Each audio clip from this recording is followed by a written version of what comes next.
चलिए आज हम देख रहे हैं क्लास 10 की एक्सरसाइज 3.1 का क्वेश्चन नंबर 4। ठीक है, अब क्वेश्चन नंबर 4 क्या बोल रहा है कि जो आपको इक्वेशन दे रखी है उसको ग्राफिकली आपको सोल्व करना है, बट कंडीशन क्या है, कंसिस्टेंट होना चाहिए। इससे पहले हमने जो क्वेश्चन देखा था उसमें क्या था कंसिस्टेंट में, एक तो इंटरसेक्ट करती हुई लाइन हो तो कंसिस्टेंट है और एक कोइंसिडेंट लाइन हो तो कंसिस्टेंट है। ठीक है, अगर ऐसा कुछ आ जाए तो आप ग्राफ बनाओ, और अगर इनकंसिस्टेंट आ जाए तो उसका ग्राफ हमें नहीं बनाना है ना, उसको बन नहीं सकता। कैसे, देखो आप दो इक्वेशन हमारे पास है, अब हम यहाँ से इसको सोल्व कर रहे हैं, बट ध्यान रखना ग्राफ बनाने से पहले आपको क्या देखना होगा कि ये कंसिस्टेंट है या इनकंसिस्टेंट। तो आपको पता होगा इसमें क्या फाइंड करेंगे, a1 b1 है ना वो चीज। तो अब आप देख लो, इसको पहले आप जमा दो, x प्लस वाई, ठीक है 5 उधर है तो यहाँ पे लिया माइनस का 5 इजिकल टू 0। आगे बात समझ में। अब आप देख लो नेक्स्ट 2x प्लस 2y और 10 प्लस का है ना, इधर लिया माइनस का 10 इजिकल टू 0। ये इक्वेशन 1 हो गई, ये 2 हो गई। क्लियर आपके, ठीक है, ये तो हम लेके आ चुके हैं। अब फाइंड कर लो a1। मैंने आपको क्या बोला था, x के पास वाला कुछ नहीं है ना, मतलब 1 है। a2 देख लो, a2 कितना है 2। उसके बाद में b1 पे आप आ जाओ, b1 कितना दिख रहा है, y के पास में कुछ नहीं मतलब 1 है। b2 देख लो, y के पास में 2 है, और c1 देख लो यहाँ पे कितना है -5 है, और c2 कितना है यहाँ पे -10। आई बस समझ में, ये हमने फाइंड कर लिया। अब डायरेक्टली हम सोल्व करेंगे कैसे, a1 डिवाइडेड बाय a2, तो a1 और a2 कितना 1/2। यहाँ तक क्लियर आपके। उसके बाद में आप देखो जैसे ही हमने ये सोल्व कर लिया, फिर कैंसिल तो हो नहीं सकता, आगे बढ़ जाओ b1/b2। क्लियर है आपके, b1 और b2। तो यहाँ पे b1 कितना है 1 है, और b2 कितना 1/2, सेम आ गया। जब ये दोनों सेम आ जाए तो आगे बढ़ जाओ c1/c2। तो c1 और c2 देख लो कितना है -5 और -10। तो माइनस से माइनस हमने कैंसिल कर दिया, 5 बन जा 5, 5 2 जा 10, तो कितना आ गया 1/2। तीनों इक्वल है, तो क्या मैं इसको ऐसा लिख सकता हूँ a1/a2 इजिकल टू b1/b2 और इजिकल टू c1/c2। आई बस समझ में। तो आपको पता होगा जब ऐसा केस आ जाए तो अपन क्या बोलते हैं, ये कंसिस्टेंट है। कौन सा है, तो मैं यहीं लिख देता हूँ एरो करके कि ये कौन सा केस आ गया, कंसिस्टेंट। क्लियर है, ठीक है। जब कंसिस्टेंट है तो हम आगे की बात करेंगे कैसे, कि ग्राफ हम कैसे बनाए, है ना। तो कंसिस्टेंट जैसे आ गया तो हम यहाँ पे कर देते हैं। ठीक है, ये कंप्लीट हो गया। अब हम कौन सा प्रोसेस कर रहे हैं, ग्राफ वाला। तो अब देखो सबसे पहले आप क्या ले लो, इक्वेशन नंबर 1 ले लो। तो इक्वेशन 1 क्या दे रखी है आपको, x प्लस वाई, ठीक है -5 इजिकल टू 0। यहाँ तक क्लियर है आपके। तो मैंने आपको क्या बोला था कि एक एक इक्वेशन लेके सोल्व करना है हमें ग्राफ में, ये तो हमने ले लिया। फिर वही चीज आपका जो मन हो, चाहे तो x को यहाँ रखो या y को रखो, आपका जो मन हो। मैंने रखा x को रखा, तो ये सब चीज वहां ले जा रहा हूं मैं।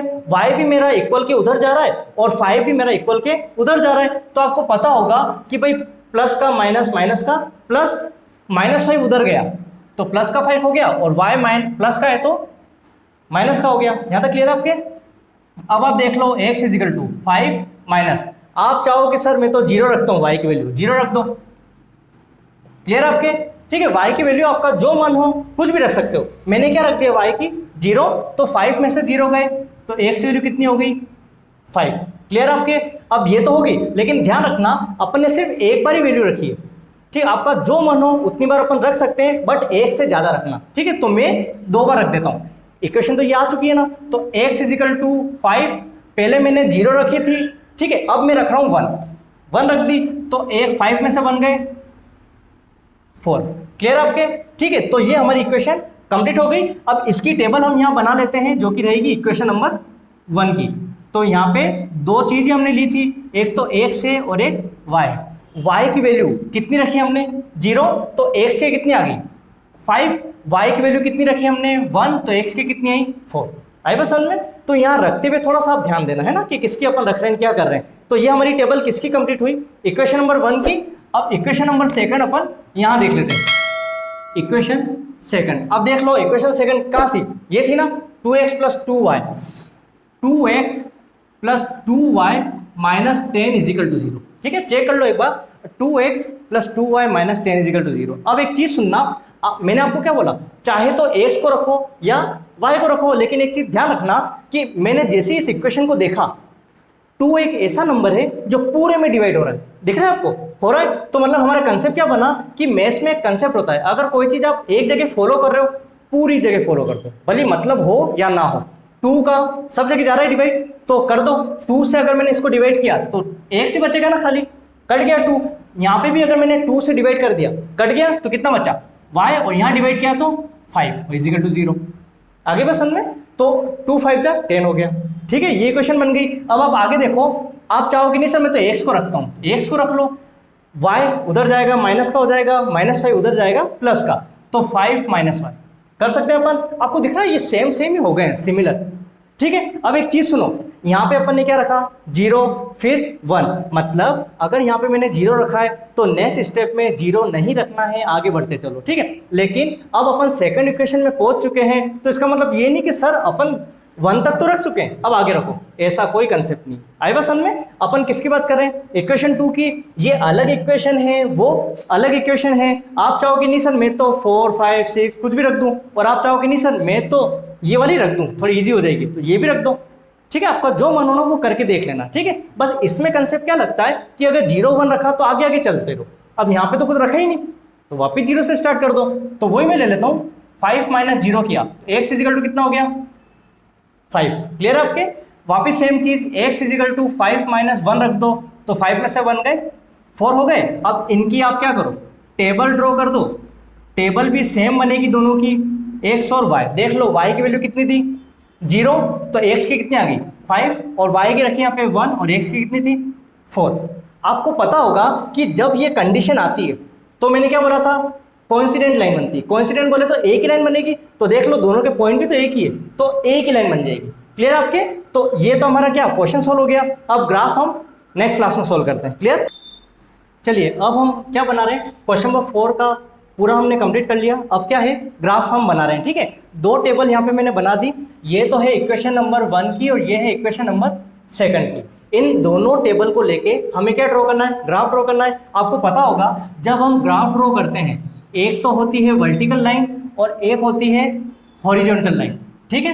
ये थोड़ा सीधी कर देता हूँ, एक क्या होती है हॉरिजॉन्टल, उसके बाद में बीच वाला ओरिजिन होता है, ठीक है, 0 पॉइंट से स्टार्ट होता है, और यहाँ पे 1 2 3 ऐसे करके आप कंटिन्यू जो होती है ना, ये नंबर लिख लो आप 1 2 3 4 5, ठीक है। बस ध्यान रखना डिस्टेंस क्या होनी चाहिए, सेम होनी चाहिए, और नंबर लिखने से पहले एक नज़र इन दोनों टेबल पे डाल लेना। जैसे ही मैंने इन दोनों टेबल को देखा 5 तक ही है, 5 तक ही है, तो कोई दिक्कत नहीं, 0 1 2 3 4 5 चलेगा। यहाँ पे माइनस का कोई फिगर नहीं है, बट फिर भी लिख दो, कैसे, -1 -2 -3 -4, और ये आ जाएगा अपना -5।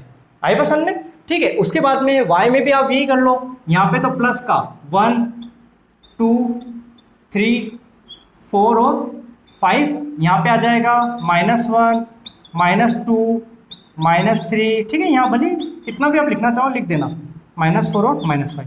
आई पसंद में। अब आप देखें ये पूरा कंप्लीट हो गया। अब आपको क्या करना है, पहले इक्वेशन नंबर 1 लेके सोल्व करो। x पे कितना 5 और y पे कितना 0, तो x पे 5 तो ये रहा, और लाइन भी तो 0 की है, तो यहाँ पे ही हमने पॉइंट लगा दिया, और यहाँ पे क्या हो गया 5 पे 0। आई बस में 5 पे 0, फिर 4 पे 1, तो 4 ये रहा और 1 ये है, मतलब 1 यहाँ पे और 4 ये रहा, ठीक है। तो 4 पे क्या हो गया 1। जैसे ही मैंने इक्वेशन नंबर 2 देखी, सेम पॉइंट है, अब लगाने की जरूरत ही नहीं, लग चुके हैं। और आपको पता होगा भाई कौन सी लाइन है, वो कौन सी लाइन है, कोइंसिडेंट। तो अब देखो इसमें आप एक ही लाइन बनी ना, तो इसको आप क्या करो, ड्रॉ कर दो लाइन, ठीक है। ऐसे करके आपने ये लाइन ड्रॉ कर दी, और ये हमारा ग्राफ कंप्लीट, क्लियर है यहाँ तक, ठीक है। तो ये हमारा ग्राफ क्या हो गया, रेडी हो गया, बस एक ही लाइन बनेगी, ठीक है। सोल्व करके देख ही लिया था। अब नेक्स्ट क्वेश्चन है हमारा क्वेश्चन नंबर 2 है ना, क्वेश्चन नंबर 4 का सेकंड पार्ट है, जो कि 2 इक्वेशन आपको दे रखी है, वही सेम चीज हमें क्या बताना है, कंसिस्टेंट है या इनकंसिस्टेंट। अगर कंसिस्टेंट हो तो हमें ग्राफ ड्रॉ करना पड़ेगा, और इनकंसिस्टेंट हो तो नहीं करना है ग्राफ ड्रॉ, है ना। तो देख लो वही सेम चीज, x माइनस वाई, 8 प्लस का है इधर लाओ तो माइनस का 8 इजिकल टू 0, इसको भी जमा लो। 3x माइनस 3y 16 प्लस का है, इधर आया तो माइनस का 16 इजिकल टू 0 आया समझ में। ये इक्वेशन नंबर 1 हो गई, ये इक्वेशन नंबर 2 हो गई। और वही सेम चीज हमें फाइंड करनी है, तो देख लो a1 a1 कितना, x के पास में कुछ नहीं मतलब 1 है, ठीक है। b1 देख लो, y के पास में कुछ नहीं मतलब 1 है, लेकिन माइनस का है तो माइनस का 1। c1 आप देख लो, माइनस का 8 हो गया। और वही सेम चीज रहेगी बट इक्वेशन सेकंड है तो 2 कर देना। a2 कितना है यहाँ पे 3 है, b2 कितना है हमारे पास माइनस का 3 है ना, और c2 कितना है हमारे पास माइनस का 16। आगे बात समझ में। अब इसको लेके हमें सोल्व करना है, तो देखो आप a1 अपॉन a2, तो a1 कितना है 1 है और a2 कितना आ गया 3 आ गया। फिर b1 अपॉन b1 कितना है माइनस का 1 और b2 कितना है माइनस का 3। आपको पता होगा ऊपर और नीचे माइनस होता है तो कैंसल, कितना हो गया 1 अपॉन 3। आई बस समझ में। फिर इसके आगे c1 अपॉन c2, तो c1 कितना दिख रहा है आपको माइनस का 8 और c2 कितना दिख रहा है आपको माइनस का 16। माइनस से माइनस कैंसिल कर दो तो 8 1 जा 8 और 8 2 जा 16, तो कितना आ गया 1 अपॉन 2। तो देख लो 1 अपॉन 2, 1 अपॉन 3, 1 अपॉन 3, ये दोनों तो सेम है बट वो सेम नहीं है, तो कंडीशन क्या बनी a1 upon a2 is equal to b1 upon b2 not equal to c1 upon c2। तो मैंने आपको क्या बोला था, अगर टेबल के जो अपन ने दो केस देखे थे है ना, तो अगर वो आते तो होता कंसिस्टेंट, और ये थर्ड केस है मतलब पैरेलल लाइन वाला। तो जब पैरेलल लाइन वाला होता है तो अपन इसको क्या बोलते हैं इनकंसिस्टेंट।